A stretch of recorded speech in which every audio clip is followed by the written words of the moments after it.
Cadillac is going electric SUV crazy. GM's luxury arm introduced the mid-size Lyriq SUV a few years back, though it came with some Ultium platform-related teething problems, and then went quiet for what felt like forever. That old era is way over now, as Cadillac just introduced the massively wonderful Escalade IQ and the kinda compact Optiq we're about to dive into. The 3-row, 7-passenger Vistic and ultra-luxe $300,000 plus Celestiq should both be on the road by the end of 2025.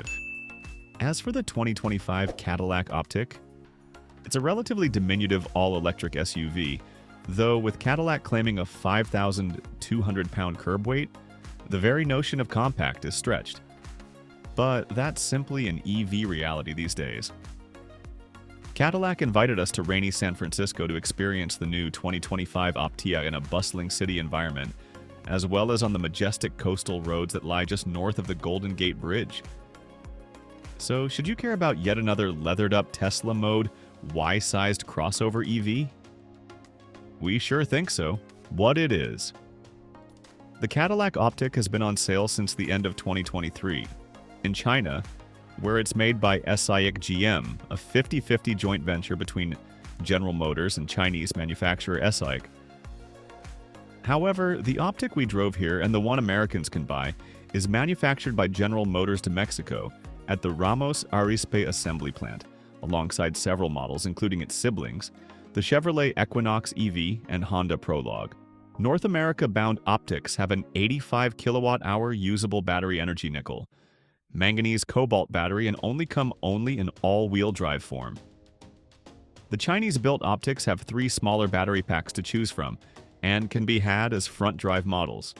Our Optiq's twin motors produce a combined 300 horsepower and 354 pound-feet of torque, and the EPA says the Optiq can travel 302 miles on a single charge. Inside. Details. Speaking of the interior, it's quite nice.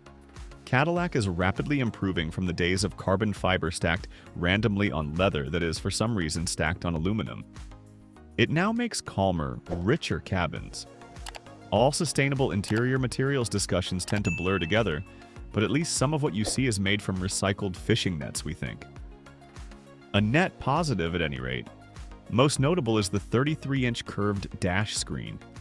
GM is sticking to its no Apple CarPlay guns, and the native Google software works quite well. Sure, you might get into a fight with the Google Assistant, but that's the nature of voice commands at the moment.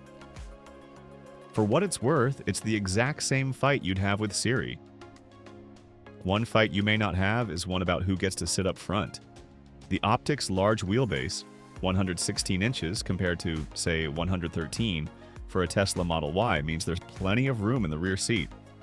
There is good storage behind the rear seats too.